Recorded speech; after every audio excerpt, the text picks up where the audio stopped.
After more than 2 years of war and negotiations, the last 20 living hostages have finally been freed from Gaza, marking what President Trump called an historic dawn of a new Middle East. For more, let's head to Los Angeles. We're joined by Erik Simon from the Simon Wiesenthal Center. Erik, great to have you on Ticker. This is an historic week, an historic day for Israel and the Middle East. It really is. Thank you very much for having me. You know, this really is a pivotal time for Israel and for the Palestinian people. On one hand, it's the end of a traumatic period. It's an end of a long war, a war which has been very difficult for both sides, but this also represents an opportunity. It's an opportunity for the hostages to return home to their country, to their families, and to a period of healing. But it's also an opportunity for the Palestinian people, hopefully to pursue a path of peace and coexistence with Israel. You know, it's worth noting that this is a multi-phased ceasefire, and the redeployment of Israeli soldiers, as well as the freeing of the living hostages, and I should say dead hostages, only represents the first phase of the ceasefire. The next phase of the ceasefire really calls for Hamas to disarm, and it calls for the political leadership of Hamas to exit the scene from Gaza. If that happens, this really does represent an opportunity for the Palestinian people to be free of the shackles of Hamas, and it represents an opportunity for the Israeli people to be free, living under the threat of terror from Hamas. So while we celebrate the success of phase one, we are elated, and certainly the families in Israel are celebrating the reunification with their loved ones. We are also hoping and looking for this critical next phase to occur and to occur successfully. We have a look at this image, which is the front page of the Jerusalem Post, saying, "God bless the peacemaker." What role did President Trump play, do you believe, in brokering this deal, and how difficult will it be to try and keep peace in the Middle East? I think it's undeniable that President Trump and his team, including Jared Kushner and Steve Witkoff, really achieved something remarkable with this.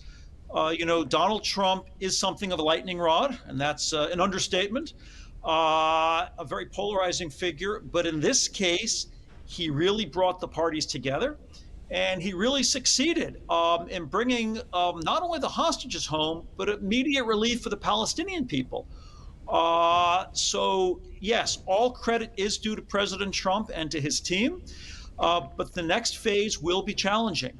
We're dealing with Hamas, which has already, it seems, started to renege on the deal. You know, part of the first phase is not only the release of the living hostages, but the release of dead hostages. Well, Hamas has already reneged on that. They were supposed to release, I believe it was 26 dead hostages. So far, only 4 have been released.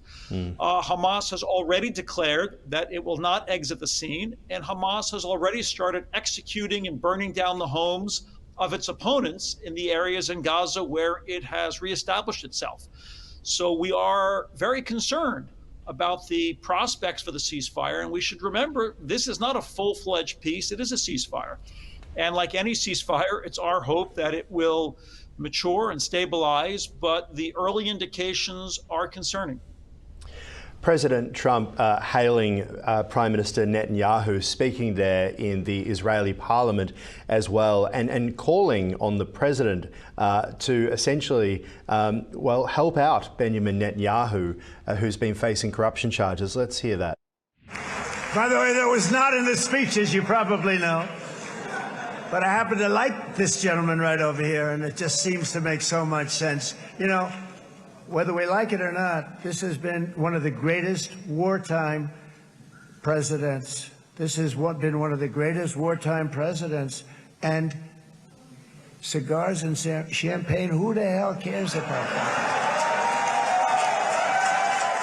All right, jubilant scenes there in Parliament in Jerusalem, but there had been critics of Prime Minister Netanyahu over the past 2 years who had suggested that he had kept the war going as a smokescreen, a cover for the fact that there were these corruption charges. What does the future look like for Prime Minister Netanyahu now? It's a great question. You know, Israel is a vibrant democracy. It is like any healthy democracy, it has a wide range of debate, and it's for the Israeli people to determine the fate of Prime Minister Netanyahu moving forward.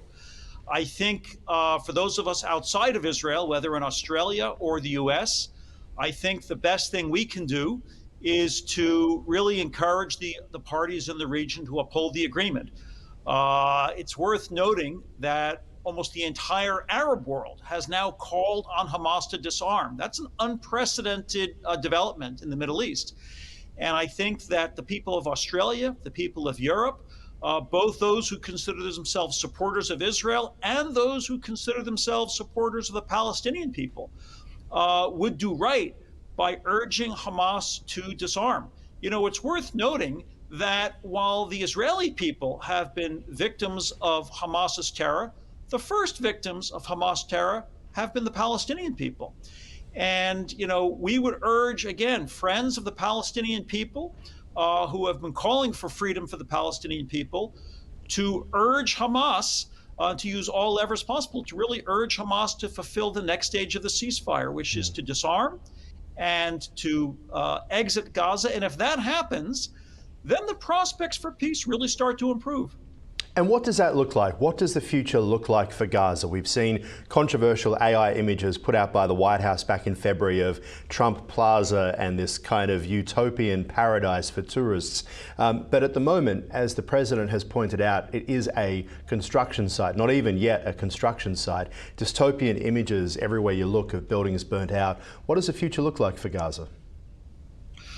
You know, it's undeniable that the Palestinian people have suffered immeasurably. Homes have been bombed, hospitals have been bombed. This has been a war, and all wars are tragic, all wars are messy, and the Palestinian people, it is our hope that the Palestinian people can rebuild, and that they can rebuild their lives, and that they can live in peace with the people of Israel. And you know, the overwhelming majority of the Israeli people want this. They want to live in peace with the Palestinian people.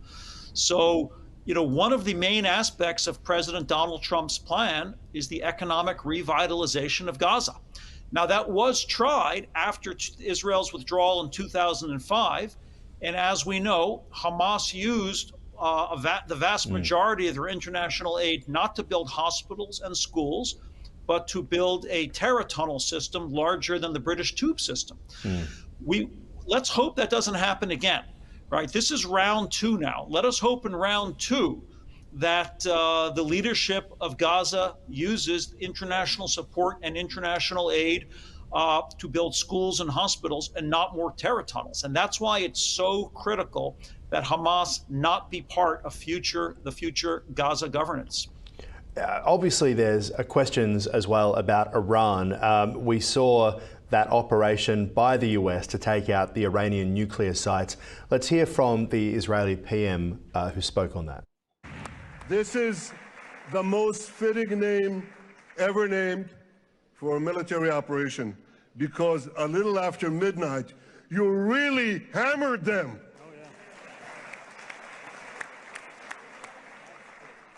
My friends, this is only a partial list, but it's enough to affirm what I've said time and again.